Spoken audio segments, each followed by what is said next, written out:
여기 보면 주유기 꽂고 출발, 이 주유소로 보이는데 지금 주유기를 꽂고 차가 출발을 했다는 건지, 네, 유호정 기자. 이 주유기를 꽂고 출발을 하면은 이거 폭발할 수도 있는 거 아니에요?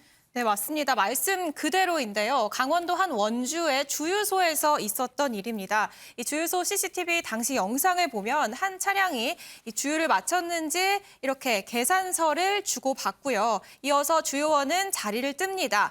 그리고 나서 차량이 잠시 머물다가 출발을 하는데요. 문제는 이렇게 주유기가 그대로 꽂혀 있습니다. 결국 몇 미터 가지 못하고 저 주유기는 끊어지는 모습입니다. 네. 당시 저 사고로 주유소 이 주유기는 당연히 파손이 됐고요. 이 차량 역시 주유구 입구와 바퀴 등이 손상이 되는 등 140만 원가량의 이 피해가 발생했다고 하는데요.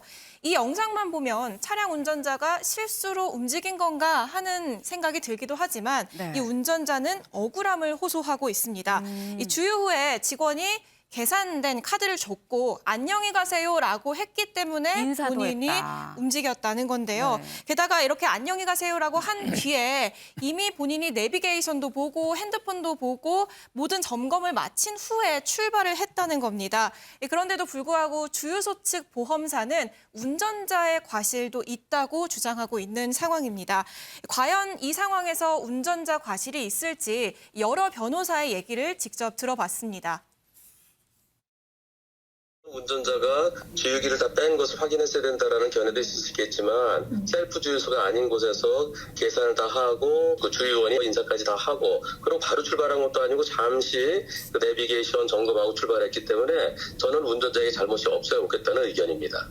보통 주유원이 주유를 해준다고 하면 회사 내리진 않잖아요. 그러니까 보통 이제 주유구를 보고 출발하진 않거든요. 사실 뭐 거기까지 확인을 하고 출발할 의무가 있다고 보기는 어렵죠. 사실 주유구 관련된 부분은 그러니까 주유원의 관리하에 있는 건데요.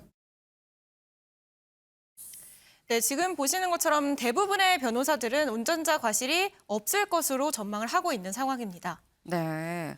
사실 안 그래도 궁금했었습니다. 이게 법적으로 그럼 대체 과실이 뭐 어떻게 몇 대 몇이 나는 거냐 궁금했었는데 지금 그 변호사 취재를 직접 해봤는데 변호사 취재 결과 이 대부분 아무래도 주유소 쪽의 과실이 더 크다라는 그런 얘기였습니다. 사실 뭐 이게 명확하게 지금 떨어지는 게 아니기 때문에 뭐 사실 재판을 해봐야 결론이 나는 문제긴 한데 이번 사건 정말 폭발로 더 큰 이 화재로 번질 수가 있었기 때문에 위험한 정말 진짜 위험한 상황이었지만 더 큰 폭발로 이어지지 않았다는 점에서 그래도 좀 다행스럽다라고 좀 볼 수 있겠습니다.